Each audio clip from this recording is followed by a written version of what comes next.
আসসালামু আলাইকুম রহমতুল্লাহ। মব সংস্কৃতি দেশের গণ্ডি পেরিয়ে এখন বিদেশ পর্যন্ত চলে গিয়েছে। হাসি লাগতেছে, হাসি লাগবে।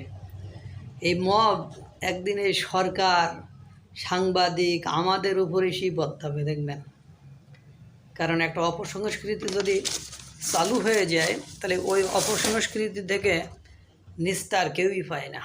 আমি প্রায় একটা কথা বলি, শহরে আগুন লাগলে মসজিদ তো আর বাদ থাকবে না, মসজিদও আগুনে পুড়ে যাবে, মন্দির তো আর বাদ থাকবে না।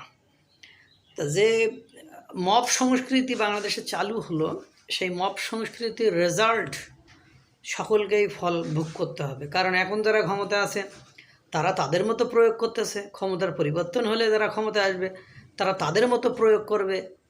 এই মব সংস্কৃতি থেকে বাঁচার আর কোনো উপায় নেই, কারণ চালু হয়ে গিয়েছে। যে কথা বলছিলাম, যমুনা ফিউচার পার্কের ওখানে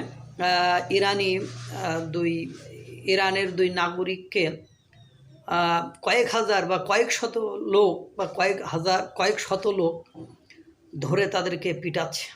পরে একজন নয় মানে 999-এ ফোন দিয়ে পুলিশকে জানালে পরে সেখানে যায়, যে তাদেরকে উদ্ধার করে, যাকে 3 জনকে কয়েক শত লোক পিটাচ্ছে। ওখান থেকে 2 জন গুরুতর আহত হয়েছে।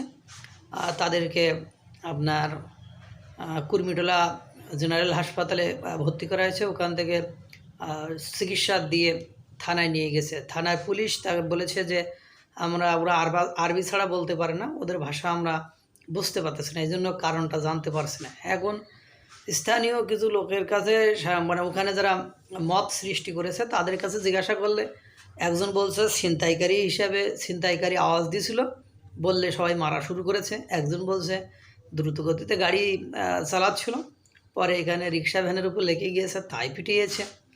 আর একজন বলছে যে তাদের সাথে বিদেশি কারেন্সি নিয়ে ঝামেলা হয়েছে, তাই মারা হয়েছে।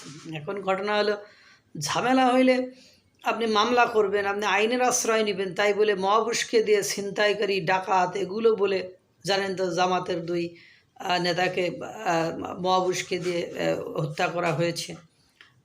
তারপরে আপনার গতকালকে রাতে ছাত্র জনতার ব্যানারে মব সংস্কৃতির নামে চুরি, মানে লুটপাট হয়েছে।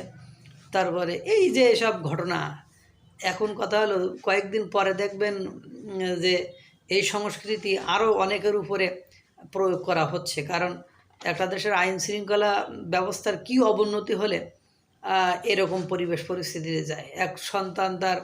এক সন্তানের মা তার খিলগায়ে তার বাচ্চাকে স্কুলে ভর্তি করবে, স্কুলে খোঁজখবর নিতে গিয়েছে, বলছে যে মানে ছেলে ছিনতাইকারী বা হাইজাককারী বলে তাকে মব সংস্কৃতি করে তাকে পিটিয়ে হত্যা করা হয়েছে। এরকম বইমেলার মতো জায়গায় মব সংস্কৃতি, মানে মব সংস্কৃতি সর্বত্রই চলছে। এবার আমরা দেখবেন যে এই যে সংস্কৃতি, এর শেষটা কোথায়?